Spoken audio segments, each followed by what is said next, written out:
Hi friends, thank you so much for connecting with me today. Appreciate you giving me a few minutes of your day. So we're finishing our series in the book of Mark, and of course this is Easter weekend, and so we're going to talk today about Mark 16 and what he says about the women who went to the tomb. But before we jump into the story, I want to talk about something that you would notice if you open your Bible, either paper version or on your phone or whatever. Open your Bible to Mark 16. And between verses 8 and verse 9 of Mark 16, there's going to be something that says something like, depending on the translation, the most ancient manuscripts of Mark conclude with verse 16, with verse 8. Later manuscripts add one or both of the following endings, and then the story continues in most Bibles. And so it's important. I just want to share some important information that we'll come back to kind of at the end of our discussion today. When Mark originally wrote his story about, or compiled his stories, Peter's stories about the life of Christ, he wrote them on paper, right, on a scroll, or he had somebody else as he dictated. But he wrote it was written on a piece of paper on a scroll. Somewhere along the line, somebody said, wow, this is so good. Like, do you mind if I make a copy of this and share it with my friends? So they took the original scroll and a new scroll, and they hand wrote, the gospel according to Mark, in the beginning, right? And then another person said, wow, this is so good. Do you mind if I make a copy of this? And so they took, the second scroll, and they transcribed the Gospel of Mark by hand. And we had all of these handwritten copies of the original, right? Over centuries. And so eventually that original letter that Paul wrote, or a letter that Paul wrote, the original gospel that Mark wrote or had written, it disappeared. It was made of paper, so maybe it disintegrated, maybe it was lost somewhere, but somewhere along the line, the original one was lost, and the second one was lost, and the third one was lost. And so the most ancient manuscript that we have, the oldest manuscript, is from the late 300s, the late 4th century, over 1,600 years ago. And that's the oldest one that we have, and there are two of them actually. One's called the Sinaiticus and one's called the Vaticanus. And these are ancient manuscripts that are the closest to the original that we have, okay? Of those ancient manuscripts, they do not include anything past verse 9. But somewhere along the line, somebody in the church said, we don't really like this ending, and we're going to talk about it in a second. It feels unfinished, and we're going to help Mark out by adding verses 9 to 20, to the end of Mark's gospel. But the most ancient manuscripts we have, Sinaiticus and Vaticanus, dating around late 300s, late 4th century, do not include verses 9 to 20. Okay, so that's a piece of information that we're going to come back to in just a second. Okay, so as the story goes, Jesus he has his Last Supper and and Gethsemane that we talked about last week, and Peter's really, really terrible failure. And then, of course, Jesus is found guilty, and now the disciples, his followers, witness a horrific death on the cross, like really, really brutal and very, very traumatizing. And Jesus, and this was on Friday morning and afternoon. And so Jesus died late in the day on Friday, okay? Sometime before kind of 6 o'clock, Jesus died. There is a bit of a problem that the Jesus followers had, in that he died too late in the day for them to be able to properly prepare his body for burial before the start of the Sabbath. Now let me just pause here again and just give a bit of background info on the Sabbath. The Sabbath, even still today in Israel, is very, very strictly observed. And the Sabbath is from sundown Friday, let's call it around 6 p.m. on Friday, to sundown Saturday around 6 p.m. That 24-hour period from Friday sundown to Saturday sundown is what is the Sabbath. And Jesus died too late in the day to properly prepare his body for burial before the Sabbath began, when, very strictly observed, you couldn't buy or sell anything. So they had a bit of a problem. So they asked the authorities if they could take Jesus's body down off the cross, which they did, and they got a long sheet of linen. I'll call it a bed sheet. They got a long sheet of linen and wrapped his body and temporarily laid him in the grave on Friday afternoon, late afternoon, before 6 o'clock the Sabbath, temporarily laid him in the grave until they could come back to properly prepare his body for burial. Okay?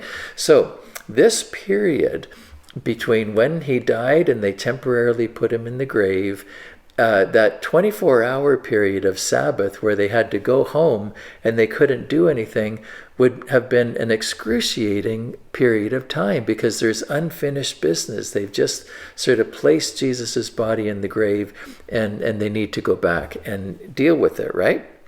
So now we pick up the story in Mark 16, verse 1. On Saturday evening, when the Sabbath ended, so around 6 p.m. on Saturday, they're allowed to go back out again after Sabbath, right? And so Saturday evening, when the Sabbath ended, Mary Magdalene, Mary the mother of James, and Salome went out and purchased burial spices so they could anoint Jesus's body.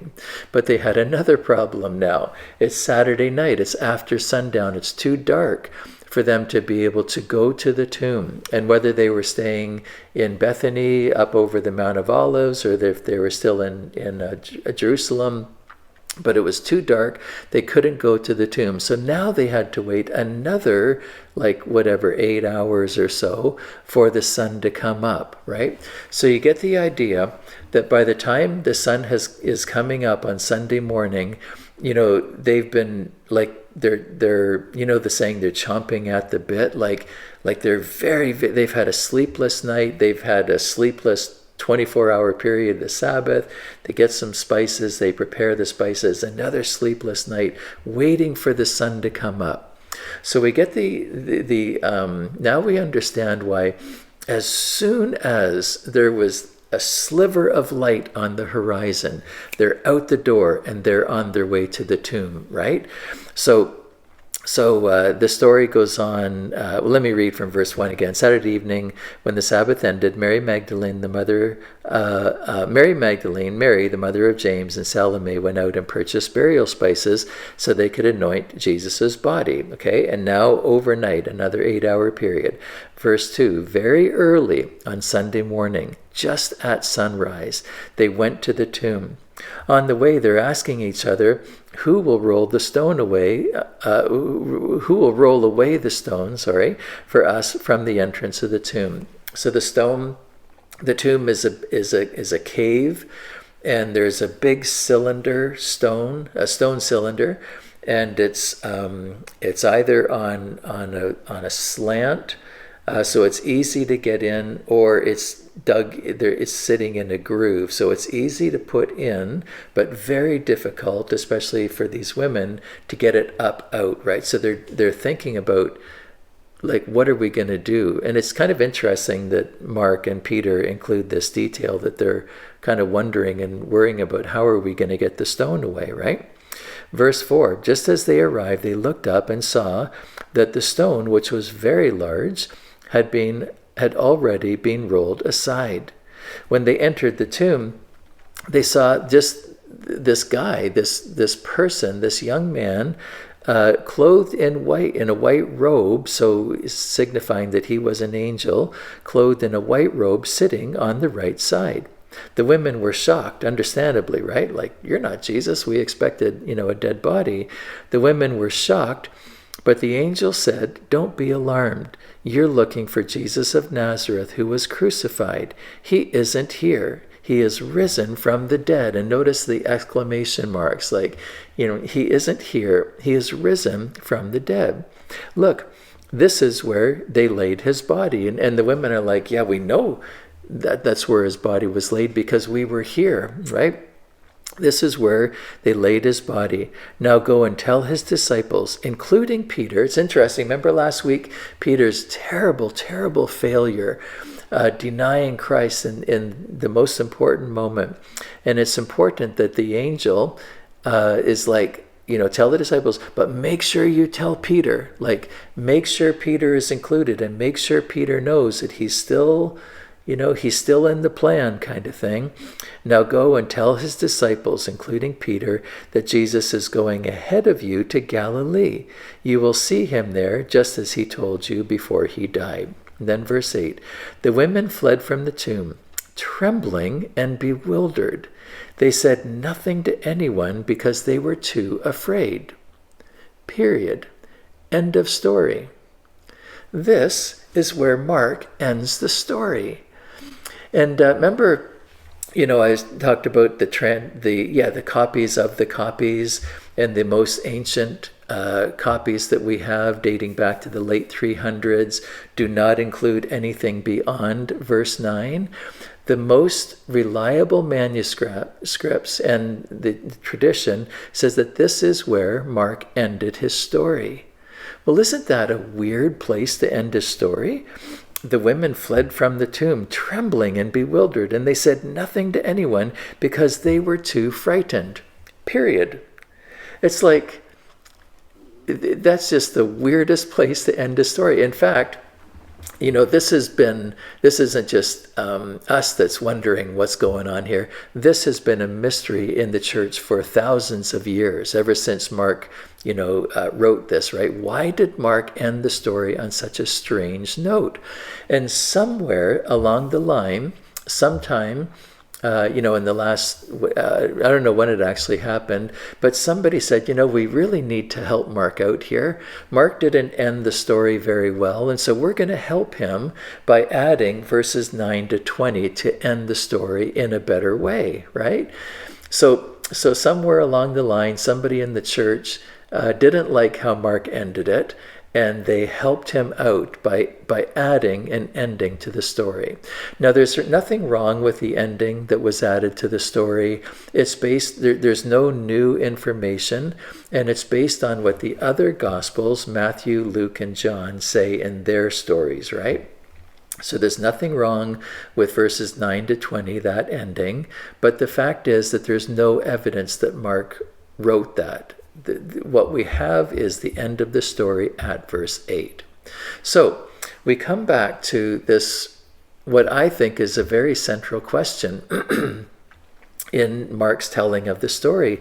Why did Mark end it with verse 8 in that the women fled the tomb trembling and bewildered? They said nothing to anyone because they were too frightened. Period. End of story. Why did Mark end the story that way? And, of course, question that has been asked for centuries, and we don't really know the answer. As I've thought about it this week and done a bit of reading, I think maybe there are two reasons why Mark could have finished the story in this way. My first thought is because the women's story is our story, and it's a story of faith. When this story ends, the women have been told that Jesus is risen from the dead, but there's no evidence. They haven't seen Jesus yet. They haven't touched him yet. They've been told he's been rose from the dead, but there's no evidence, no physical evidence, right? They have to choose faith. They have to choose to believe. And this is actually the exact situation that Thomas found himself in John's Gospel, chapter 20, verse 19. It says that that Sunday evening the disciples were meeting behind locked doors because they were afraid of the Jewish leaders. Suddenly, Jesus was standing there among them. Peace be with you, he said. As he spoke, he showed them the wounds in his hand and his side. And listen to this. They were filled with joy when they saw the Lord. Yes, of course they were filled with joy. because they've heard that they were told by the angel that Jesus was alive, but now they actually touch him. Now they actually see him with their own eyes, and it filled them with joy.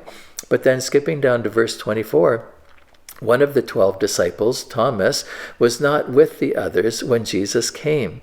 They told him, "We have seen the Lord," with an exclamation mark. But he replied, "I won't believe it unless I see the nail wounds in his hands, put my fingers into them, and place my hand into the wound in his side." Right? Thomas is in the same situation that the women are in, and the same situation where Mark finished his story. Thomas says, "I won't believe it until I see it." Friends, the women's story and Thomas's story is our story. We are separated by 2,000 years of history, right? And we're separated by thousands of miles, thousands of kilometers from here to Jerusalem.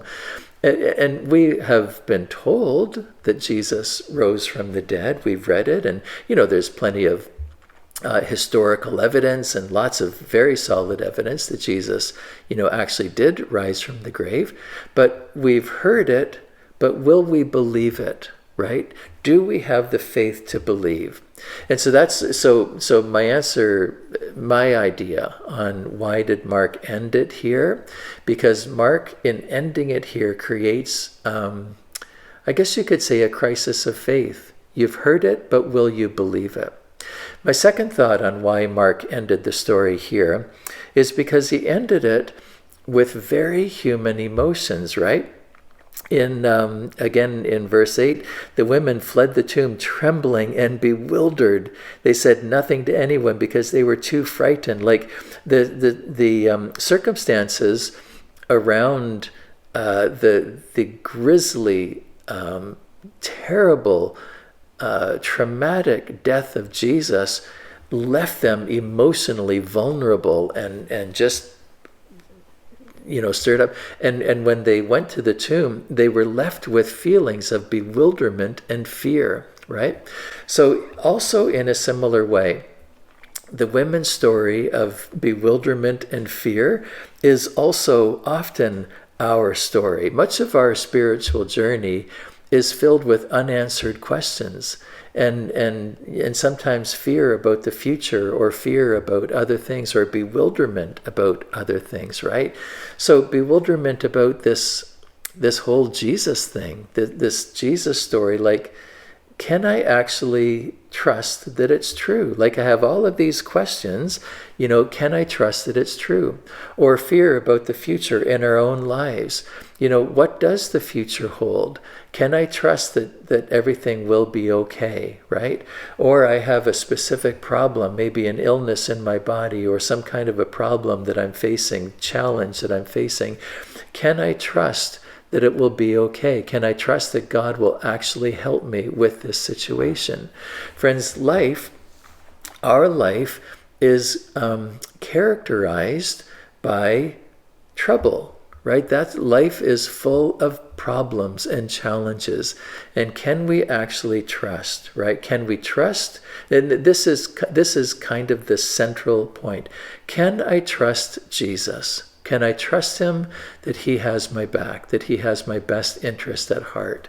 And it makes me think of John 16, verse 33, where Jesus said, I have told you all this so that you may have peace in me.